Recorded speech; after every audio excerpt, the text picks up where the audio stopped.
Hi friends, இன்றைக்கி நம்ம காரக்குழக்கட்டை எப்படி செய்கிறதுன்னு பார்ப்போம்.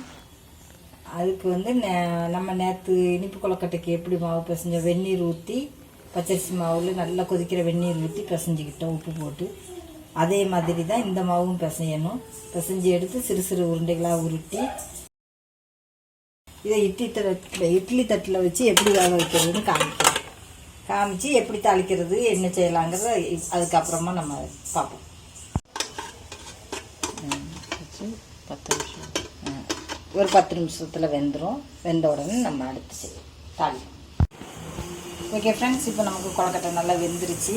நல்ல இந்த பாலாக நல்லா வெந்துருச்சு. இப்போ எடுத்துக்குவோம்.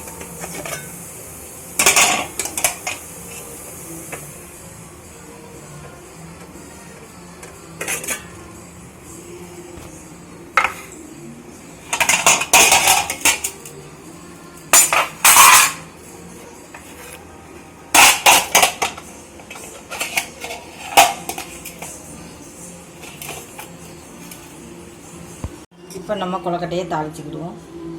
ஒரு கடாய் வச்சுருக்கேன். எண்ணெய் 2 ஸ்பூன், சின்ன ஸ்பூனுக்கு 2 ஸ்பூன் ஊற்றிக்குவோம்.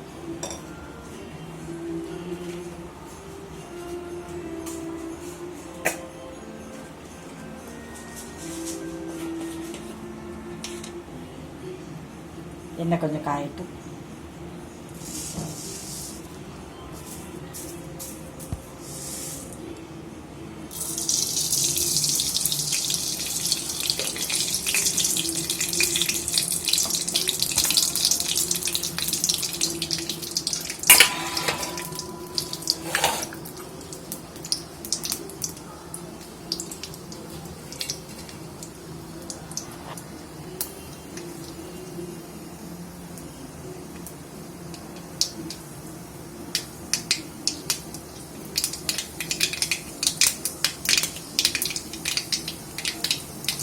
வத்தல் தூள் போடும்.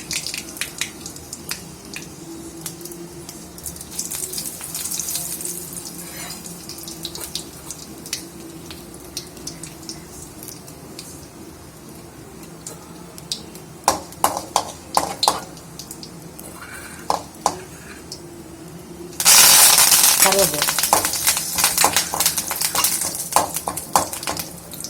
தேங்காய் பால்.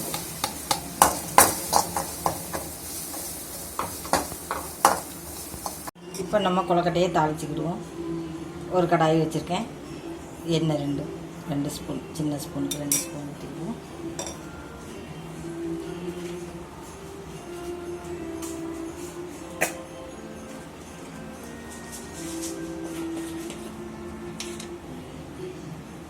எண்ணெய் கொஞ்சம் காயட்டும்.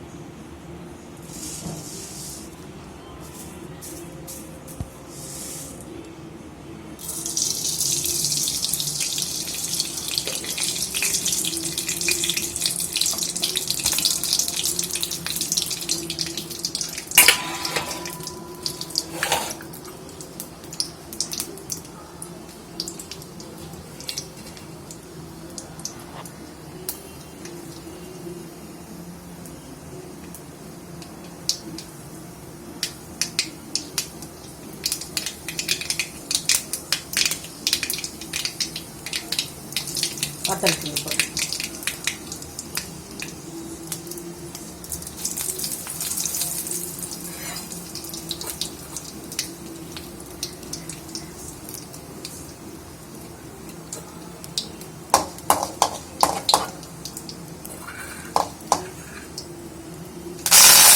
கருவேப்பிலை,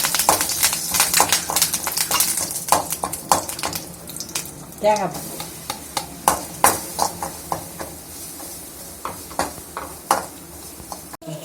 இப்போ நம்ம கொழுக்கட்டையை வச்சு இப்போ நமக்கு நல்லா உப்பு உரப்புமா காரசாரமான காரக்கொழுக்கட்டை ரெடி ஆயிடுச்சு. இதை வெந்நீர் கொழுக்கட்டைன்னு சொல்லுவாங்க. நம்ம இதை இப்போ பவுலுக்கு மாற்றி